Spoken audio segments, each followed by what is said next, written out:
오늘 우리가 함께 나눌 말씀은 열왕기상 18장 30절에서 40절의 말씀입니다. 열왕기상 18장 30절에서 40절까지의 말씀입니다. 열왕기상 18장 30절에서 40절까지의 말씀, 제가 가진 성경으로는 548페이지, 구약성경 548페이지에 위치해 있습니다. 하나님 앞에 올려드리도록 하겠습니다.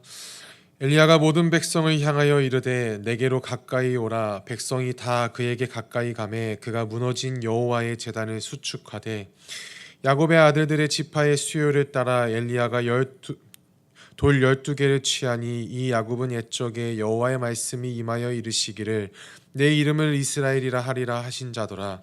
그가 여호와의 이름을 의지하여 그 돌로 제단을 쌓고 제단을 돌아가며 곡식종자 두 세알을 둘 만한 도랑을 만들고 또 나무를 버리고 송아지의 각을 떠서 나무 위에 놓고 이르되 통 넷에 물을 채워다가 번제물과 나무 위에 부으라 하고 또 이르되 다시 그리하라 하여 다시 그리하니 또 이르되 세 번째로 그리하라 하여 세 번째로 그리하니 물이 제단으로 두루 흐르고 도랑에도 물이 가득 찼더라.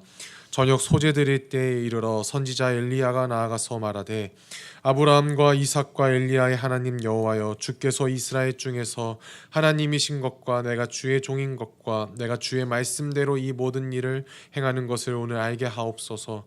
여호와여, 내가 응답하옵소서. 내게 응답하옵소서. 이 백성에게 주 여호와는 하나님이신 것과 주는 그들의 마음을 되돌이키심을 알게 하옵소서 하매 이에 여호와의 불이 내려서 번제물과 나무와 돌과 흙을 태우고 또 도랑에 물을 핥은지라. 모든 백성이 보고 엎드려 마하되 여호와 그는 하나님이시로다. 여호와 그는 하나님이시로다 하니 엘리야가 그들에게 이르되 바알의 선지자를 잡되 그들 중 하나도 도망하지 못하게 하라 하매 곧 잡은지라. 엘리야가 그들을 기손 시내로 내려다가 거기서 죽이니라. 아멘. 오늘 함께 무너진 여호와의 제단을 수축하며 라는 설교의 제목으로 우리가 이 시간 말씀을 함께 나누길 원합니다. 세계의 수도요, 세계인들이 가장 사랑하는 도시인 뉴욕, 이 뉴욕을 상징하는 건축물들을 우리가 떠올려 볼 때 많은 사람들은 자유의 여신상, 또 세계무역센터, 또 브루클린 브릿지, 그랜드 센트럴 터미널 등 많은 건물들을 우리가 떠올리곤 합니다. 이러한 화려하고 웅장한 건물들이 지비한 이 뉴욕에 많은 건물들이 있는 가운데, 그럼에도 미국인들이 가장 사랑하는 건물은 뉴욕의 심장이라 불리는 엠파이어 스테이트 빌딩이라 합니다. 이 빌딩은 총 102층으로 이루어져 있고 현재는 미국 내 가장 높은 건물 4위를 기록하고 있는 건물이지만 9.11 테러 때 무너진 세계무역센터가 들어서기 전인 1971년까지는 세계에서 가장 높은 건물로서 그 명성을 유지하고 있던 건물입니다. 그러면 왜 이 건물이 뉴욕의 상징이면서 사람들의 사랑을 많이 받는 건물이 되었느냐? 그 이유를 알기 위해서는 이 건물이 지어졌었을 당시의 상황을 알아야 합니다. 이 건물은 1931년도에 지어졌습니다. 그리고 이때는 미국 역사상 경제가 가장 무너졌었던 경제 대공황이 진행되고 있었던 시기입니다. 가장 어려운 시기 때 가장 높은 건물을 짓겠다는 이 일반적이지 않은 발상엔 분명한 어떤 특별한 의미와 동기가 담겨져 있었을 겁니다. 물론 동기는 이 건물을 통해서 함께 이 시기를 이겨내보자 라는 다짐이었을 겁니다. 그러면 의미는 무엇이냐는 겁니다. 그 의미가 이 빌딩의 층수에 담겨져 있습니다. 이 층은 앞서 말씀드렸듯이 102층으로 이루어져 있다라고 말씀드렸습니다. 그리고 이 102라는 숫자는 약 400년 전 신앙의 자유를 찾아 메이플라워 호를 타고 이 아메리칸 대륙에 도착한 믿음의 선조인 102명의 청교도들의 수와 동일합니다. 그러면 왜 건축가들은 경제 대공황 때 이 청교도들을 떠올리면서 이 건물을 지었냐는 거죠. 그 이유가 이 청교도들의 정신에 있었습니다. 이 청교도들은 앞서 말씀드렸듯 신앙의 자유를 찾아서 메이플라워 호를 타고 미국이란 땅에 정착하였던 자들입니다. 그런데 이 정착의 과정에서 그들을 기다리고 있던 것은 혹독한 추위, 질병과 그다음 식량의 부족, 원주민들의 냉대, 들짐승들의 위험, 거할 집 하나 없는 이 절박한 상황들이었고, 그들은 이런 위험과 위기의 상황 속에서 In God we trust라는 이 정신 하나로 버텼던 자들입니다. 그리고 그들의 정신을 대변했던 행동이 바로 마을의 중심에 교회를 짓자라는 행위였습니다. 실제로 이들은 마을의 인구가 100명 이상이 모일 경우 그 중심에 교회와 학교를 짓고자 하는 이 법을 세우게 되고, 이러한 유산은 현재도 여러 마을의 구조 가운데 남겨져 있습니다. 이들의 공통점은 무엇일까요? 가장 어려운 시기일 때 여러분, 그들의 공통점은 하나님을 떠올렸고, 그들의 이 어려움을 이겨낼 수 있는 방법이 하나님밖에 없다는 것이 이들의 공통점이었습니다. 그리고 오늘 본문의 상황도 마찬가지입니다. 오늘의 배경은 유례 없는 가장 극심한 가뭄의 상황에서 시작됩니다. 이 극심한 가뭄의 상황에서 여호와를 찾는 자는 한 선지자를 제외하곤 아무도 없었습니다. 그 선지자가 바로 나의 하나님은 여호와시다라는 이름을 지닌 엘리야입니다. 그리고 오늘 본문은 그 유명한 갈멜산 전투입니다. 우리는 오늘 이 엘리야를 통해 하나님의 승리는 사람의 수에 달려있지 않음을 함께 나누고, 그 하나님의 승리와 성령의 역사가 임하기 위해선 우리가 어떻게 준비해야 되는지를 함께 나눠보길 원합니다. 오늘의 배경은 앞서 말씀드렸듯 북이스라엘의 가장 극심한 가뭄 상황에서 시작됩니다. 그리고 이 극심한 가뭄은 북이스라엘의 신앙의 상태를 말해주곤 합니다. 이 당시 통치했던 왕은 아합 왕으로서 하나님께 어떤 평가를 받냐? 열왕기상 16장 30절 33절 말씀에 오므리의 아들 아합이 그의 이전의 모든 사람보다 여호와 보시기에 악을 더욱 행하여 느밧의 아들 여로보암의 죄를 따라 행하는 것을 오히려 가볍게 여기며 시돈 사람의 왕 엣바알의 딸 이세벨을 아내로 삼고 가서 바알을 섬겨 예배하고 사마리아에 건축한 바알의 신전 안에 바알을 위하여 제단을 쌓으며 또 아세라 상을 만들었으니 그는 그 이전에 이스라엘의 모든 왕보다 심히 이스라엘 하나님 여호와를 노하시게 하였더라. 이방 신들을 섬김으로 하나님 여호와를 노하게 했던 왕입니다. 이전에 없었던 가장 특별하게 하나님을 화나게 했던 왕이죠. 가뭄이 나타나기 전 이방 신들을 위한 이 신전과 제단을 쌓을 때만 해도 사실 북이스라엘은 가장 잘 나갔던 시기였습니다. 잘 나갔던 나라였습니다. 쿠데타가 끊이지 않던 북이스라엘을 이 아합 왕의 아버지였던 오므리 왕이 끝내게 되고, 국가를 안정시킴으로 처음으로 오므리에서 아합으로 이어지는 왕조를 일으켰던 시기가 바로 이 시기입니다. 그런데 이런 그들의 신앙적 배경에는 하나님이 있지 않았습니다. 이들의 신앙적 배경엔 그들의 가나안 땅의 신이었던 바알 신과 아세라 신이 존재했던 시기였습니다. 당연히 경제와 안정을 가져왔던 왕가이기에 많은 백성들의 지지가 자연스럽게 따랐을 것이고, 그에 따라서 바알에 대한 경애와 경배가 이 백성들 사이에서 더욱 커졌을 겁니다. 그런데 왕가를 이어가며 명예가 커져가던 이 왕국에 출신이 모호하며 족보도 없는 한 사람이 등장하게 됩니다. 그의 이름이 바로 나의 하나님은 여호와시다라는 뜻을 지닌 엘리야입니다. 그리고 이 한 사람을 통해 하나님은 역사의 주인이 누구인지를 분명하게 드러내십니다. 하나님은 강력한 왕권을 이뤘던 그 왕가의 명예를 출신이 모호한 한 사람을 통해 실추시키십니다. 부끄럽게 만드십니다. 하나님은 의도적으로 이 한 사람을 왕보다 우위에 두십니다. 이처럼 지금 하나님은 여러분 한 사람을 찾고 계십니다. 하나님의 역사에는 여러분 그렇게 많은 사람이 필요하지 않습니다.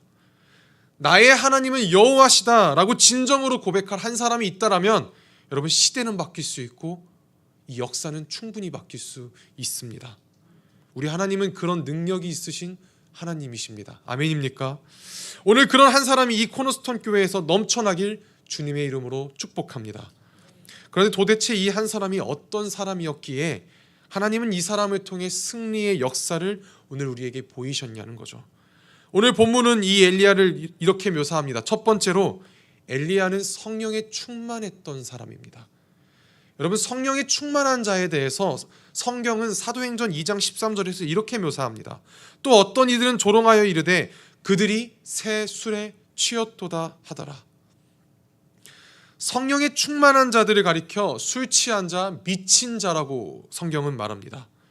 이처럼 지금 엘리야는 무언가에 취해 있는 사람처럼 행동합니다. 그 근거가 본래 엘리야의 기질과 성향에 있습니다. 엘리야의 본능적인 기질과 성향은 원래 겁이 많고 도망치기를 좋아했던 자입니다.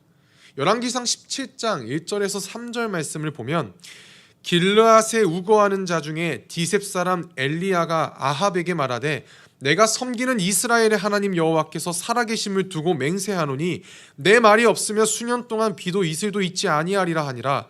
여호와의 말씀이 엘리야에게 임하여 이르시되 너는 여기서 떠나 동쪽으로 가서 요단 앞 그릿 시냇가에 숨고.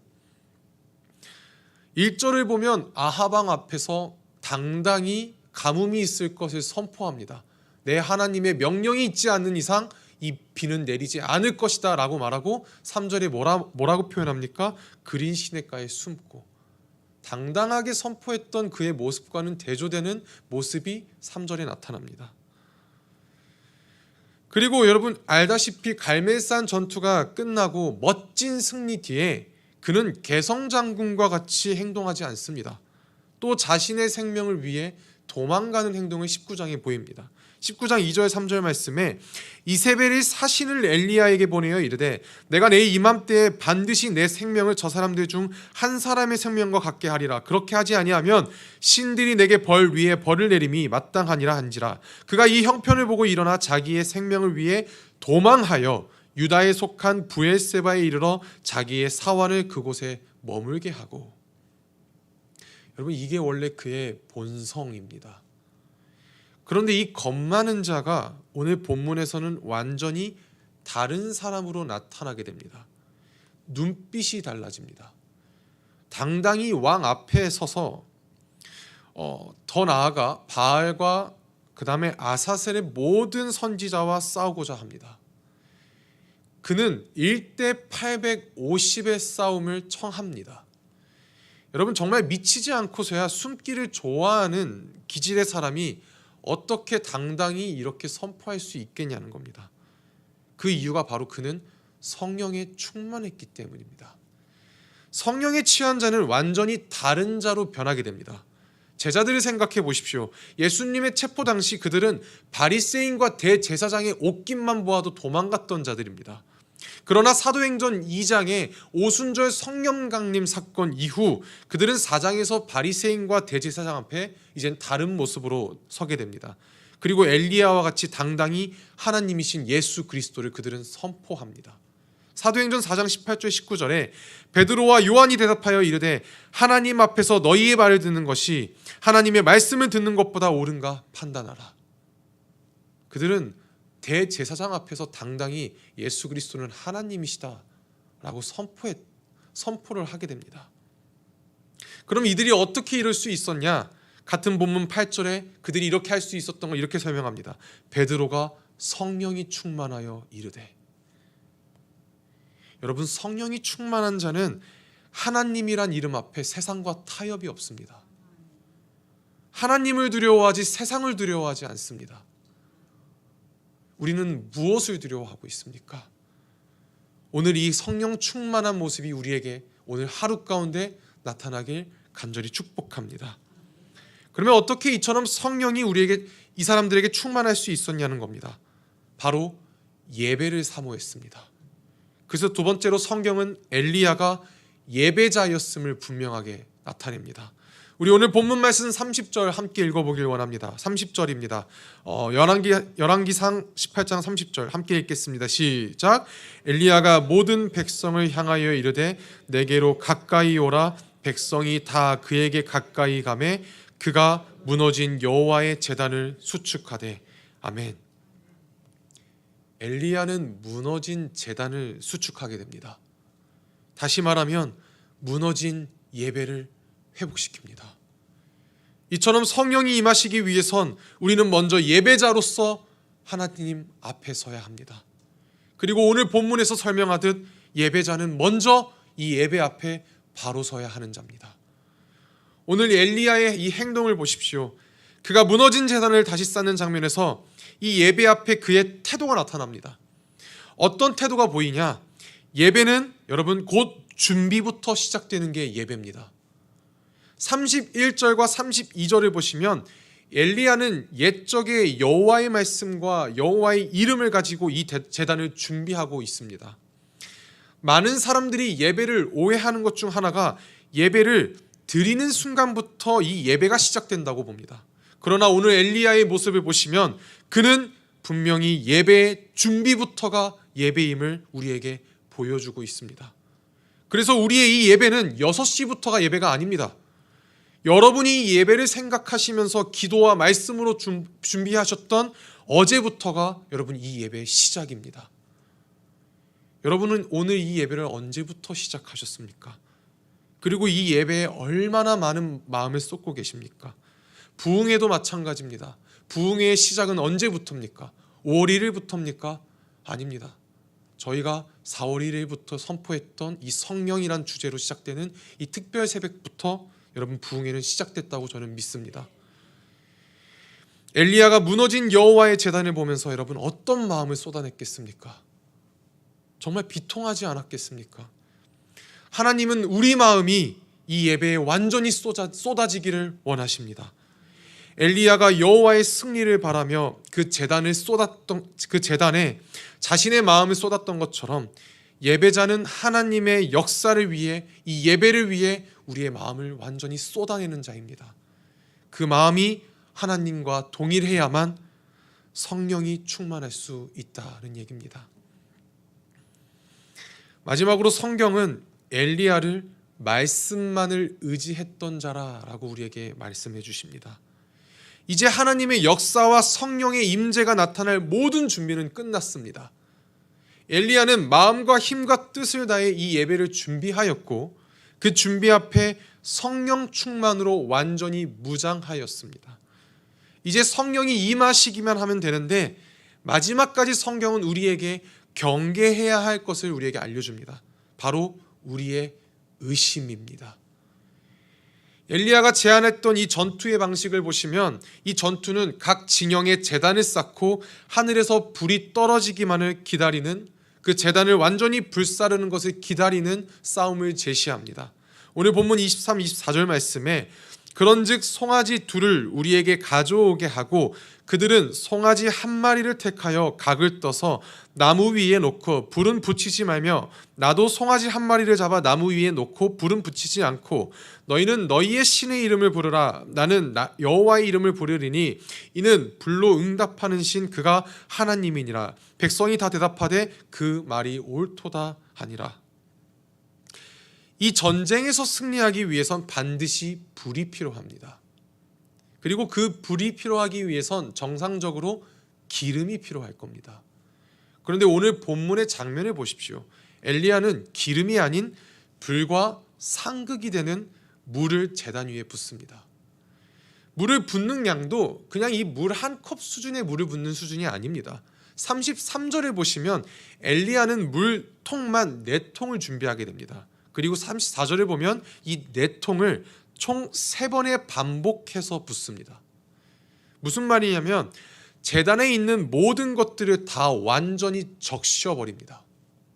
그래서 35절에 그 제단의 도랑마저도 물이 가득 찼다라고 성경은 우리에게 얘기해주고 있습니다.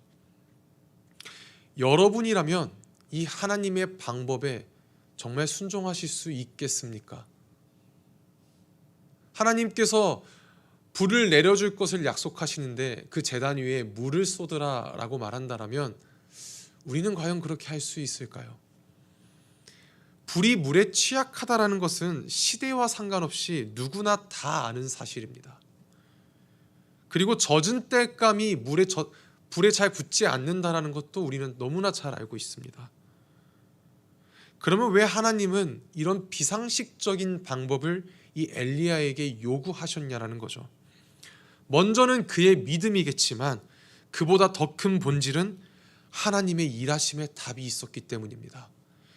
하나님은 자신의 역사와 사역이 여러분 우연으로 치부되는 것을 싫어하십니다. 우리는 이번 한 달을 치유라는 성령으로서 준비하며 그 부흥회를 준비하고 있습니다. 여러분, 만일 치유의 역사가 정말 그 부흥회 가운데 일어났을 때 몇몇 사람들은 우연인가? 라는 생각을 할 수 있을 겁니다. 그러나 하나님은 그 우연의 상황을 누구보다 싫어하십니다. 그래서 우리에게 우연이란 가능성조차 전혀 없는 상황을 제시하신 겁니다. 그 제단 위에 물을 부으라. 믿음을 요구하시고 그 믿음에 응답하셔서 오직 하나님만이 영광 받으시는 역사를 우리에게 나타내시길 원하십니다. 오늘날 우리도 성령에 충만한 상태로 예배를 준비하며 하나님 앞에 나아갑니다. 그러나 그 하나님 앞에 나아갈 때 끝까지 우리의 예배를 방해하는 수단이 있다면 그것은 우리의 이성일 겁니다. 사단은 누구보다 이 예배 가운데 우리의 이성에 의심을 불어넣습니다. 그래서 기도 제목을 가지고 이 예배 가운데 나왔음에도 불구하고 또는 이 현장에 함께 예배를 드림에도 불구하고 그것이 이루어질까라는 의심을 사단은 계속해서 우리에게 주입하게 됩니다. 여러분, 우리가 다 준비되었다 한들 마지막 단계인 이 의심에서 무너지면 여러분 성령은 결코 역사할 수가 없습니다. 그래서 말씀의 붙잡음과 말씀의 순종, 기도가 마지막까지 요구되는 겁니다. 로마서 16장 19절 20절 말씀에 너희의 순종함이 모든 사람에게 들리는지라 그러므로 내가 너희로 말미암아 기뻐하노니 너희가 선한 데 지혜롭고 악한 데 미련하기를 원하노라. 평강의 하나님께서 속히 사탄을 너희 발 아래에서 상하게 하신지라. 평강의 하나님이 속히 사탄을 우리의 발 아래 상하게 하십니다. 한 가지 알아야 할 것은 내 의지로 그 의심을 이겨낼 수 없습니다. 내 결단으로 그 의심을 이겨낼 수 없습니다. 오직 말씀과 기도만으로 이 의심을 이겨낼 수 있습니다. 그래야만 우리가 제단의 물을 완전히 쏟아낼 수 있습니다. 하나님의 응답 앞엔 여러분 우연이란 없음을 기억하시길 바랍니다. 말씀을 마치겠습니다. 제가 감히 여러분의 상황을 안다라고 말씀을 드릴 수는 없지만 만일 여러분의 이 상황이 현재 겪고 계신 그 상황이 오늘 배경과 같이 하나님의 일하심만을 바라보아야 하는 상황이라면 먼저는 하나님에겐 사람의 수나 가능성이 필요하지 않다라는 것을 기억하셨으면 좋겠습니다. 여러분의 그 믿음 하나면 그 믿음으로 그리고 여러분의 그 마음과 여러분의 그 자체 하나만으로 하나님은 충분히 역사하실 수 있으십니다. 이 역사를 바꾸실 수 있는 분이십니다. 그러니 서두에서 말씀드렸듯 청교도가 자신들의 믿음을 교회 건설로서 나타낸 것처럼 오늘 엘리야가 그의 믿음을 무너진 제단을 다시 수축하는 데 사용했던 것처럼 여러분의 간절한 소원과 기도를 믿음으로 쌓아내시길 바랍니다. 그리고 그 마음을 완전히 하나님 앞에 쏟아내시길 바랍니다. 그때 엘리야에게 임했던 여호와의 불이 우리의 삶에 나타날 줄 믿습니다. 38절 말씀입니다. 이에 여호와의 불이 내려서 번제물과 나무와 돌과 흙을 태우고 또 도랑의 물을 핥은지라.